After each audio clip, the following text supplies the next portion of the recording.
It's 2024 now. It is. 2020-4. And, Wait, why is what? there a dash? It's 2020-4. Uh-huh. 2020-4. 2020-4. Yeah. The fourth iteration of 2020. You're right, you're right, you're right, you're right, you're right. Yes, it's a new year, which means it's time to talk about a bunch of stuff we did or played or watched or whatever in 2023 that we just couldn't get to because of the end of the year. Yep. Welcome to January. Welcome to January. Things Uh, aren't quite crazy yet. no, they're about to be, though. They're about to be real crazy. Hello, welcome to this week's episode of the Seasonal Anime Checkup OVA. It's a podcast where we have conversations about video games, anime, and manga. Hello, I'm Jared, joined as always by Doc Ow and Lady Hello. This is episode 367, and we are going to talk about Spider-Man. Spider-Man 2. Dos. The sequel to Spider-Man. Mm-hmm. So yeah. And technically the sequel to Miles Morales as we well. cruised through that game, and We did. in a week. I got it for Christmas, and then we were just like, Yum. So yeah, let's dive into that. This is, of course, the sequel to Spider-Man. Like we said, this came out in 2004, starring Tobey Maguire, Kirsten Dunst. Doc Ock is the main villain, of course. Pizza Time. They had that great PS2 game that they put out for it. I guess it was also on the other consoles as well. But one of the best Spider-Man games that they ever made is real wild. The swinging in that game, wow. Wow. Pizza Time.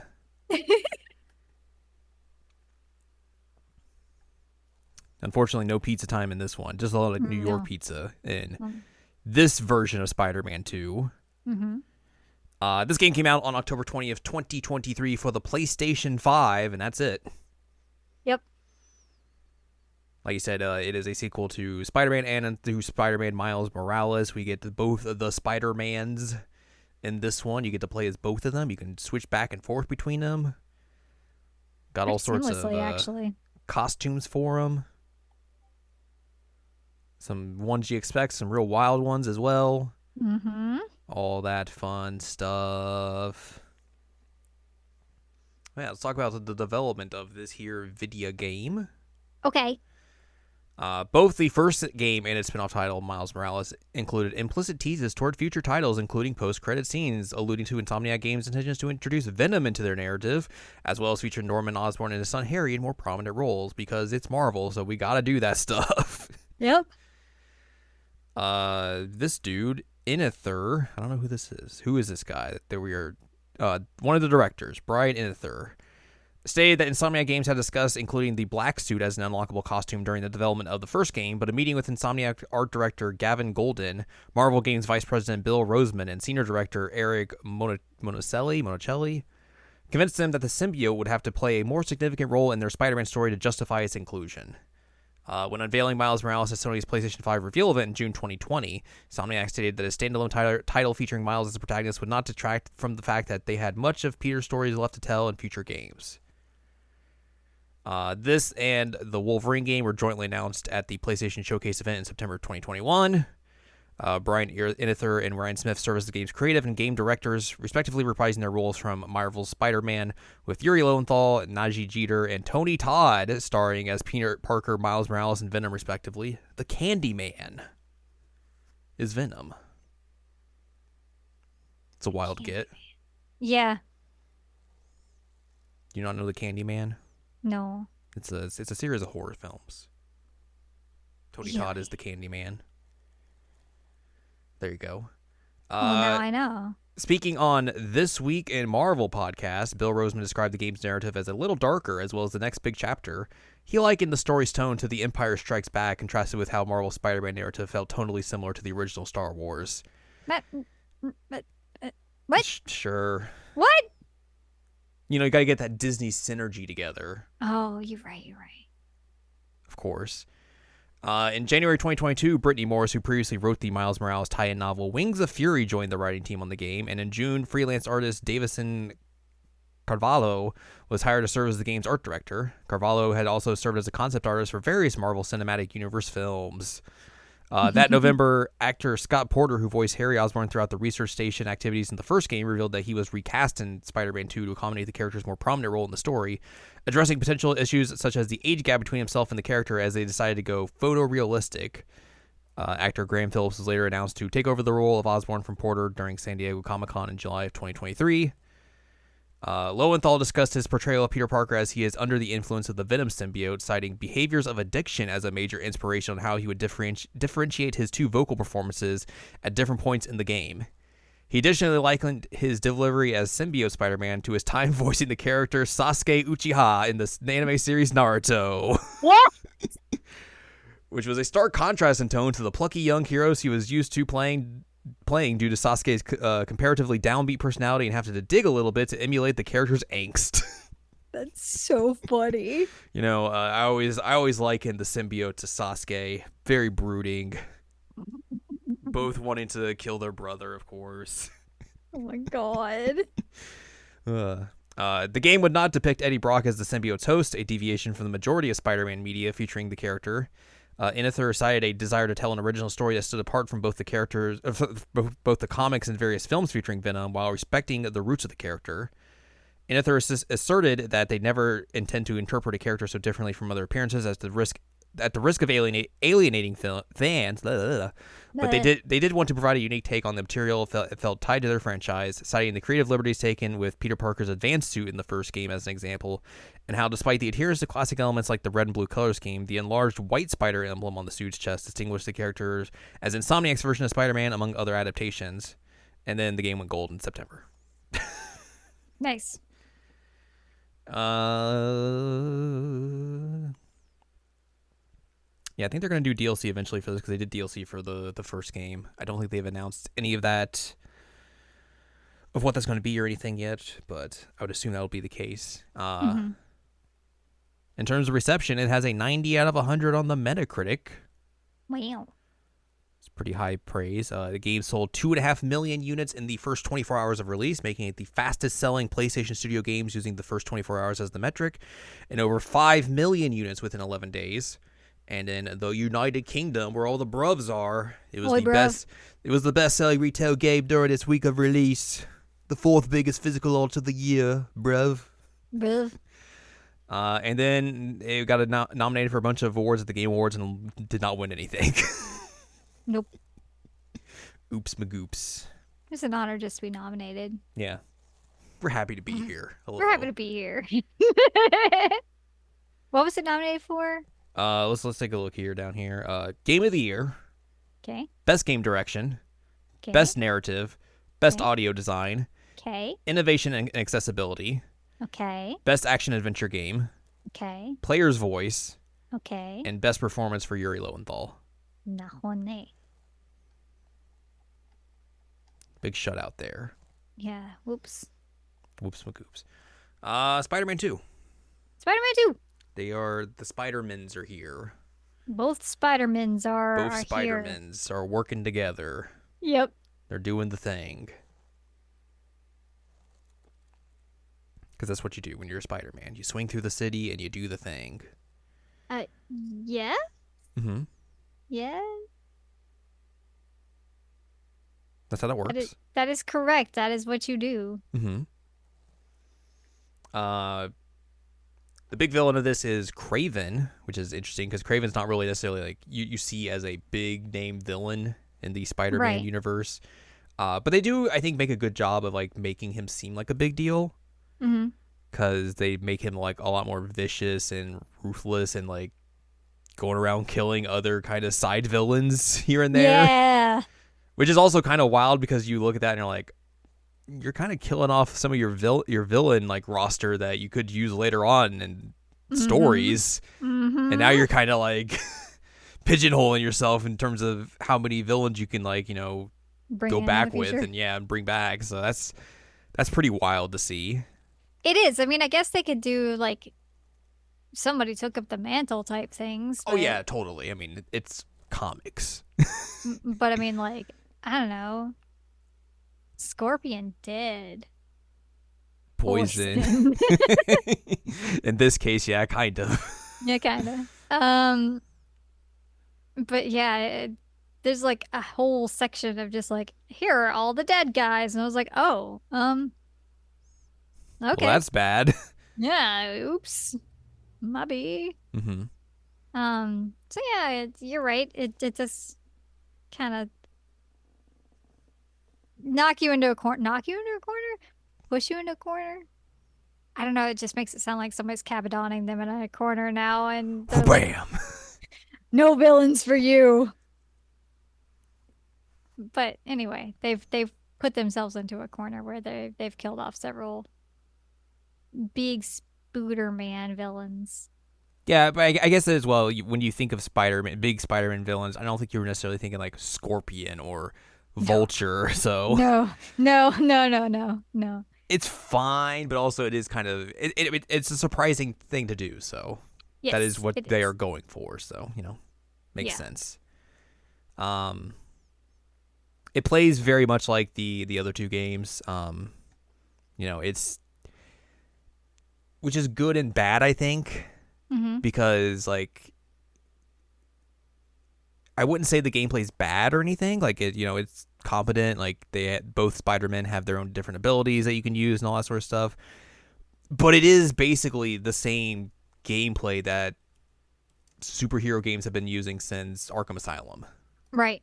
which is you build up your combo, you dodge to keep your combo, and then once you build up enough combo, you can do like finishers and stuff like that. And that game came out in 2009. Right. And sometimes you are up in the rafters and you can take down people Yes. secretly. That's Um, also from Arkham Asylum. so like, I mean, like, look, Arkham Asylum when they did that in 2009 was very innovative, Uh-huh. and like it was a neat thing to see. But also, this is 14 years later, and not much has really evolved in that time, essentially. That's not great. Yeah. So like, I understand why you would do it because like it's. I mean, why change why fix what isn't broken? Right. But at the same time, like, what if you tried something different? Right. What if you did something out of the box that wasn't just what we expect from superhero games now at this point? Right. Like the whole why fix what isn't broken thing is fine to an extent, but then like we never get innovation if we don't try something new. And sometimes it doesn't work and that's okay. Mm-hmm. Or at least I think it's okay. Most people don't because they're weird. Yeah. But I mean, especially with like a game like this, it wouldn't be the end of the world if they tried something new and it just didn't completely work out, but they didn't try anything new. I wonder as well if it's the fact that like this is a big Marvel game and it's also a big Sony game that they don't really have the opportunity to really kind of go outside the box No, that makes sense. because they have to make this like a big thing, a big performing thing, a big financial thing. Hmm. So Monet. money, money, money. So there's that. A lot of the side stuff is kind of similar to the other games as well, where it's like here's a little bit of story stuff you'll get in some of these. Others are just like here's some combat arenas, which again is just like it's fine, but at the same time it's like it's not really doing anything new or innovative. Right, right. Like you have time fights, Mm-hmm. and more time fights, but opposite time. Or like do some gene splicing on your air hockey table. Yeah, that one's so weird. Use your bee drones Mm-hmm. to do things from also your air hockey table. Mm-hmm. Um, Trying to think what the other ones were. The one with the most story is like the flame sub story with Peter, Hmm. where you reunite with Yuri from the first game, who was like a former cop who's now a vigilante named Wraith.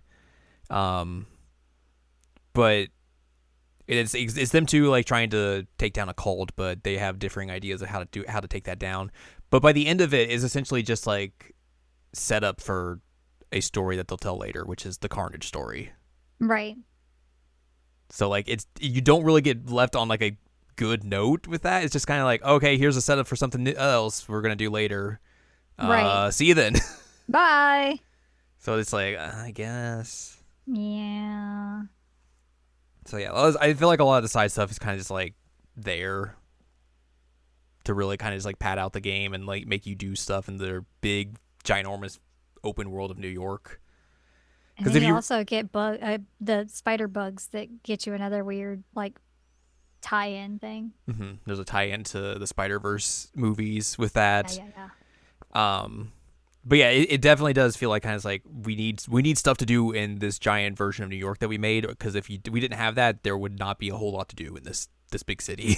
Mm-hmm. So there is that. But yeah, the story. I thought the story's fine. Like it's a Marvel story. I'm not expecting to be blown away in terms of like writing and all that sort of stuff. I think the performances are really good. Mm-hmm. Um, with like how they are voice acted and everything. I think everyone does a pretty good to great job in that aspect. Um, but it like I said, it's a Marvel story, so like you're not getting like the most bombastic type of writing or anything. So like, but that's fine. You kind of understand what you're getting into when you go into something like this. Mm-hmm. Like you understand the Marvelification of stuff that is going to happen in this. Um, but yeah, you get the Craven story, which takes place for most of it, and then the sub story of this is the symbiote stuff, Mm-hmm. which eventually leads you into like Peter getting the symbiote suit, and that eventually changes him to where he's very brooding and turns into Sasuke, and all that sort of stuff. And then eventually we get Venom, and all those things are going to lead into potentially another game and all that sort of stuff, where Sasuke stuff. we'll see all that sort of stuff again. I thought the Venom stuff was interesting because like the idea of like they put it on Harry to save his life essentially because he's Mm-hmm. dying, and then they use that to save him, and then he starts to kind of use it, but then transfers it over to Peter, who gets shanked by Craven at one point, and that's how he gets the suit, and that's when it starts to change him, starts to like try and take him over and everything, Mm-hmm. and then eventually he gets the suit off, throws it back to. It goes back to Harry, who eventually just turns into Venom, which is a wild take on that because like that's not how that character That's usually not how that. goes. Nope, that is not it. So I thought that was interesting that they would go in that route, and I think it's a more intriguing story to go in that route than to just like do the same old stuff over and over and over again that we've all seen done a million times at this point. Mm-hmm.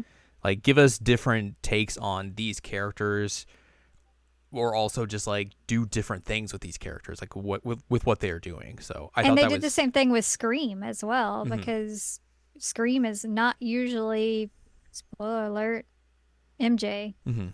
That's not how that character normally goes down. So that was cool to see, like, hey, this is a familiar Spider-Man character, but done in a different way. Um, because yeah, like there are certain characters that show up and you expect things to happen. You're like, okay, well, this is what's gonna happen to you. But this didn't do that. So it was kind of neat. Yeah. They make Venom very big, He's so big big. boy, He's so big. How big did I say like from 10 Google? feet or something. I don't Like know. 10'7"? Very big. Got the He's dumpy. very big. He got that he got that dumpy Got in that them like dumpy. his leg is like the size of me. There's a fun part where you get to play as Venom, which was neat because you just beat the crap out of everyone. You're just very unstoppable, which that's what you would want to feel like. So it's very good in that aspect. Um, Man chomps off Craven's head. Dude, that part was intense. I didn't expect that. And then like Harry just barely acknowledges the fact that he just ate somebody's head off. And I was making the comparison, which you had to hear. My cats often don't chew things. Mm-hmm.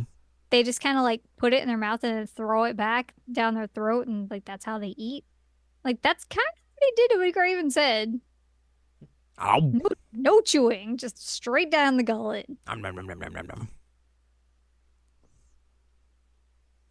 And Big it's just chomp. like, well, I guess I ate a guy. Cool. Oh well. I'm gonna turn New York into something that Devil May Cry now, Yeah, it really does look like something that Devil May Cry. which is really funny. Um, so that's the big Peter story through this is him dealing with all the hairy stuff and also having to do a lot of communication with people because he had not Boy, been doing howdy. that. He is not a communicator in this No. game. He does a very bad job of it and almost wrecks every single one of his relationships that he has left. Mm-hmm. Oops. Oops, magoops. That's a problem. It's also really funny to me because occasionally while we were playing, I would just hear Yosuke. Yes. I was just like, that's just Yosuke. Like there's parts where It's, you play as younger Peter where oh, that was 1,000% he very much Yosuke. leans into that voice, but there are also Yeah. times when he's just like regular Peter where it just comes out. Yeah. I was like, oh, that's a Yosuke sounding line. Why Um, didn't he bring out the holy hard nipples it's cold line? why didn't he? It's a real missed opportunity there. I agree, but yeah, the like gruff grr. I've got the suit on. Peter was edge lordy. Real missed opportunity of him doing the dance through New York,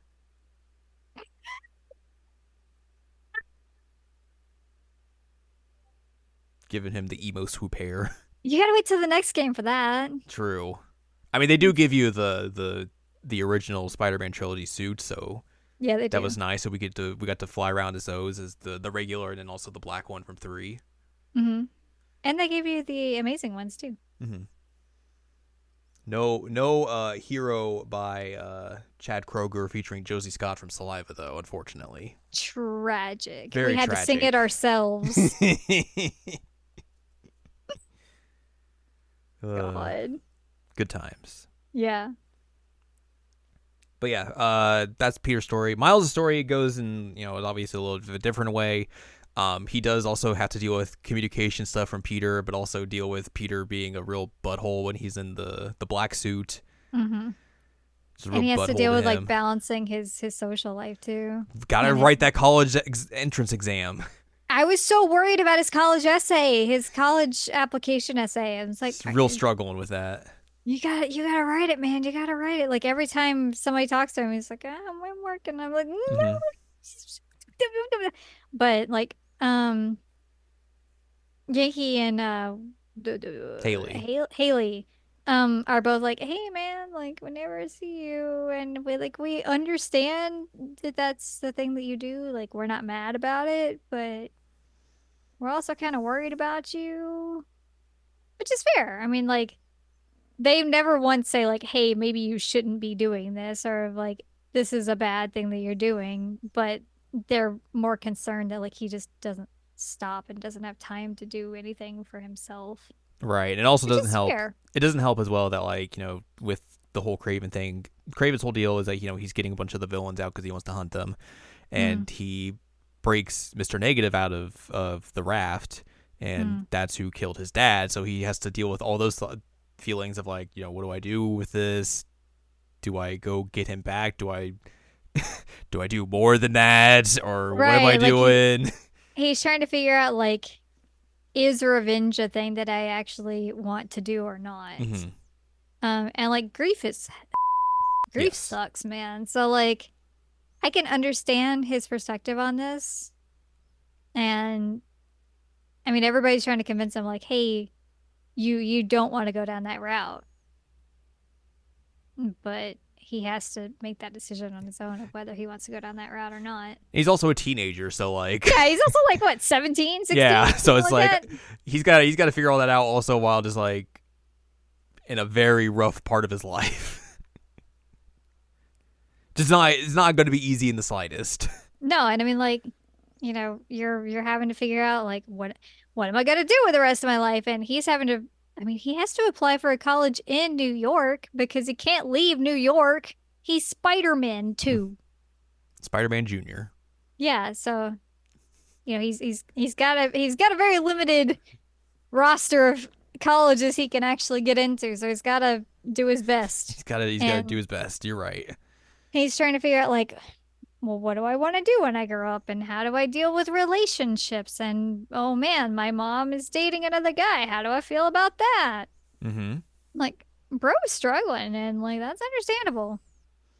And then Peter comes in and is just a jerk off and he's like, "Bro, what? I'm just trying to do my job as Spider-Man. Like, why are you acting like this?" I could do all this myself. Yeah, I could do it better if I just did it by myself. Brr, Urgh, brr, if you weren't in a way. I'm Spider-Man. Not you, you're not Spider-Man.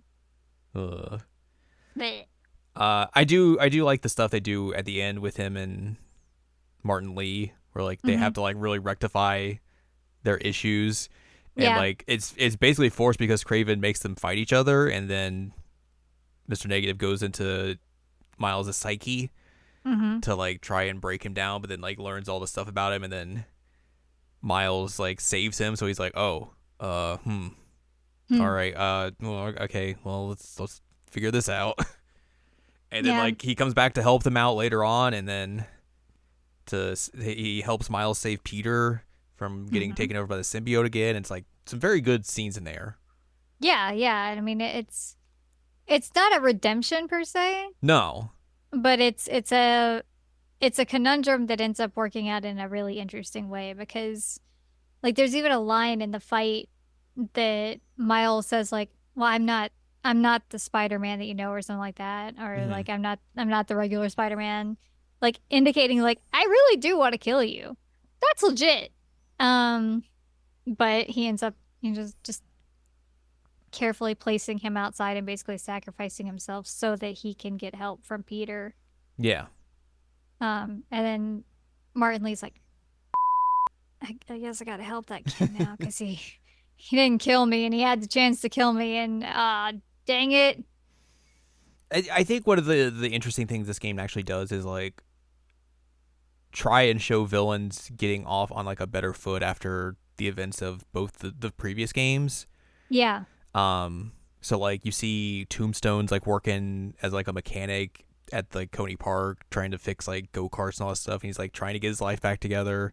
Martin Lee's like trying to understand and rectify the events of the previous game and like figure out something to do that will like you know he can do something better for the world as well. hmm Sandman was also trying to do that before uh, he had Craven deal with him and everything.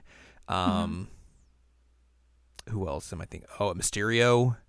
hmm Mysterio's whole thing was a thing where he gets taken advantage of and all that. And That was so sad. yeah. So I thought that was some interesting things that they were trying to do with like some of the villain characters in this. Well, and even she's not a villain character per se, but even Black Cat had like a whole Mm-hmm. thing that even though we're not sure if she was telling the truth, like there was a moment where Miles had to decide like, do I trust her or do I not trust her? And Mm-hmm. then she ends up helping later down the line. Yeah, Although she now has a new favorite Spider-Man. that's funny. It's really funny. She's like, I like you better. Like, well, you didn't date this one, so there's that. It's true. Yeah, don't date 17-year-olds. Do not do that. Yeah, unless you're 17, then it's fine. But yeah, we get a everything kind of converges near the end as we get the big fight with Venom, where you fight him with both Spider-Mans. My God, he's He's huge. a big boy. You're trying to make him stay away from the Rock. Did you mention Connors? He's there. Well, I was just gonna say in terms of like the Reformation villain Yeah, stuff. you're right. You're right because like he's trying to fix his life from being because he's already had the lizard stuff happen. Mm. And he's trying to help out with Harry's diagnosis and everything and do all that. But he gets put back into the lizard again by He's Craven trying to work for the Emily May. mhm. Um, yeah, his family left him. And then eventually he gets treated again and basically near the end he's also just like, yo, we gotta get rid of the symbiote. It's bad news, my It's dude. bad. Bad news. But like his entire arc is really just trying to make up for Mm-hmm. like lizard stuff and bleh.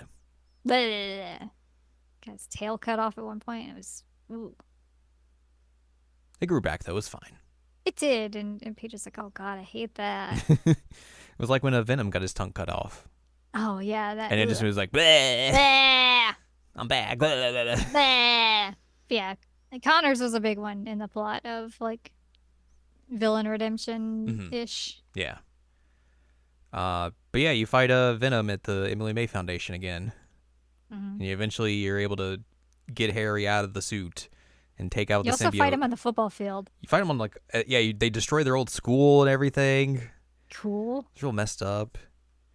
But you're able to get him out, supposedly destroying the symbiote in the process. Probably Hmm. not. Probably not. Harry kind of dies, but then comes back because Miles revives him with his electrical powers. Hmm. But he's not all there. He isn't No, awake. He's in a he's in coma. a coma, which I feel like the end of this game is kind of not well written. I would say in parts because like the whole thing with like Norman is like he wants Harry to be okay and everything. Right. He wants help to get him out of that suit and everything, and like he tells Spider-Man that exactly, and Yep. then he shows up at the end of that fight, and they're like putting him into a an ambulance, Ambulance. and they're like, oh, he's got a weak pulse and everything. We got to treat him right now. And he's like, What did you what did you do to do? my son? And it's like, bro, what are you talking about? You saw what he was. He's alive. Yeah, he wasn't listening to you, and you saw what was happening. And if Spider-Man hasn't handled it, somebody else was going to handle it in a worse way. Yeah. And like, he is alive, and there is hope. But you're being a butt.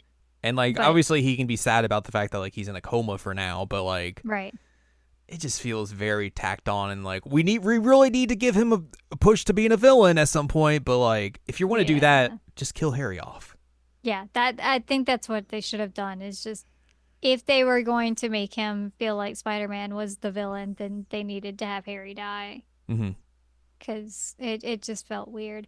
Also, like the back and forth with the meteorite at the end was really annoying. Mhm. It felt like hot potato with a meteorite. Basically, yeah. And Miles is just like, what if I put more webs on it? It's like, This will keep it here. No. and it's like, bro, like, don't y'all have a better idea at this point? But yeah, I thought like the Norman stuff I felt throughout most of the game was interesting cuz like, he had gone through some stuff in the previous game where like he hasn't gone full villain yet. He was just like not a great mayor for New York. Hmm. Um but here he was just like he just felt like a dad who really just wanted the best for his son. Yeah, like he was doing science and stuff, trying to Hmm. cure it I mean, obviously, outside like of the Venom stuff. using an alien thing isn't necessarily the best for your son, but Mm. he's trying at least. Well, and he's trying alternate methods besides the alien. Hmm. Like he gets the big red failure sign on the computer when he's trying other experiments to fix it. But um, God, I would never do anything again if a big red failure sign showed up every time something didn't work when I was working on it. Ugh. But attempts were made, and then he just becomes like comedically villain at the end Yeah, because he's like, it feels so unearned. my son is in a coma and it's your fault apparently. Brr. I was like, what?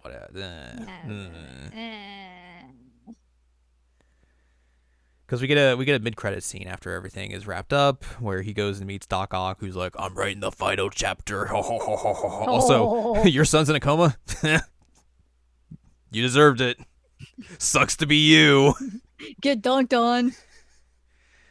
But yeah, it's like it just didn't feel all that earned, and it was felt weird. I think is the thing MJ's podcast also felt weird. because she doesn't know how to edit. She just posted She didn't immediately. edit at all. Uh, she it Calling doesn't feel like how you do a calling a podcast. podcast the new normal is the most white person podcast name you could ever imagine. Here's some white feminism for you. Yep. So that was something.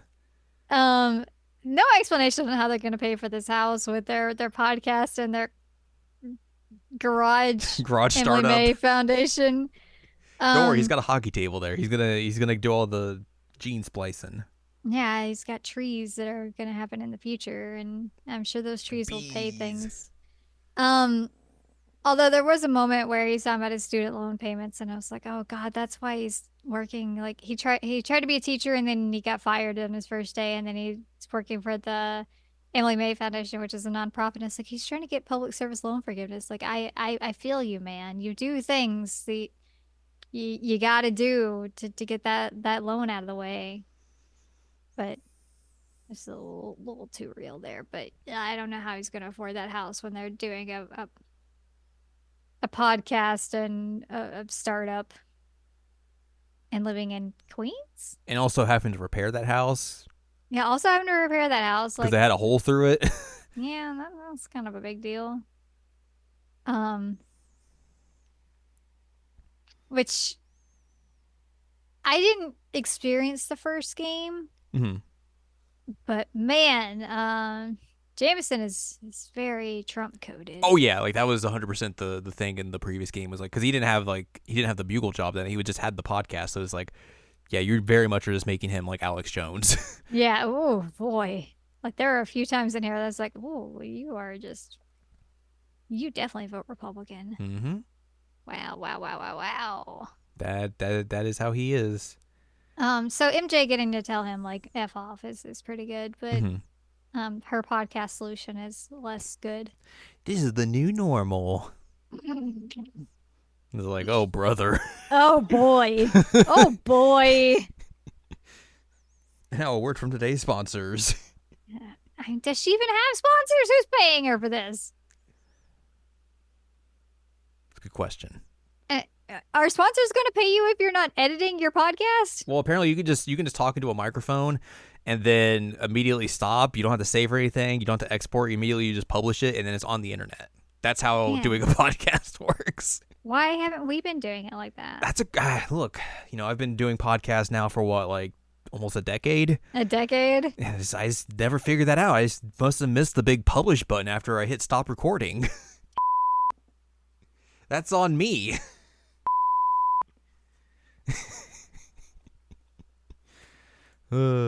Ripperoni and pepperoni, friend. Big goof on my part. But hey, maybe Peter will have more time now because he's gonna be less Spider-Man-y. Yeah, he's taken a potential Spider-Man hiatus. And Miles is gonna be Mr. Spider-Man, Mr. Spider-Man. at least for the time being. It's wild to me, again, like on the note of writing. At one point, near the end of the game, Miles explicitly says, like, this feels like a two Spider-Man city. Mm-hmm. And then, like, a few hours later, after Jones is like, it's fine, I've got it. It's my city now. It's my city. And it's like, what happened to this being a two Spider-Man city? Sorry, you're old. Hit the bricks, kid. Oh my God. It was really weird. I'm like, okay. Sure. So yeah, well that happens. We do get a post-credit scene of we meet Miles's mom's new boyfriend, Mm-hmm. who's Albert Moon, and he brings his daughter Cindy along, who eventually becomes Silk. So I guess that's another way for us to tie into more characters coming into the series. Mm-hmm. So there's that. I am surprised we have not gotten like a Gwen Stacy type thing at all in this series yet, Yeah, it is kind of surprising, honestly. considering the popularity of that character in recent times. Who knows? Maybe that'll come up at some other point. Maybe. But yeah, that's basically Spider-Man. Like I said, we don't have any info on like DLC or anything. They haven't talked about that. We do technically kind of have information on games that they might be making. But that's mostly because that came out from the ransomware attack that Insomniac went under in December of last year, Yikes. where a bunch of stuff got leaked and everything, and there was documents and roadmaps about a potential Venom game that they're making, and then Spider-Man 3, Mm-hmm. which apparently the Venom game is going to be the setup for Spider-Man 3. Basically, probably like how Miles Morales was the setup for this. Right.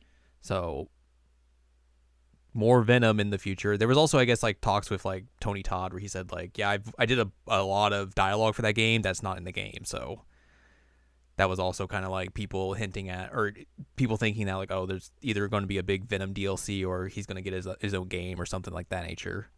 Mm-hmm. So again, not surprising. Venom is a big character in this series, obviously. So Mm-hmm.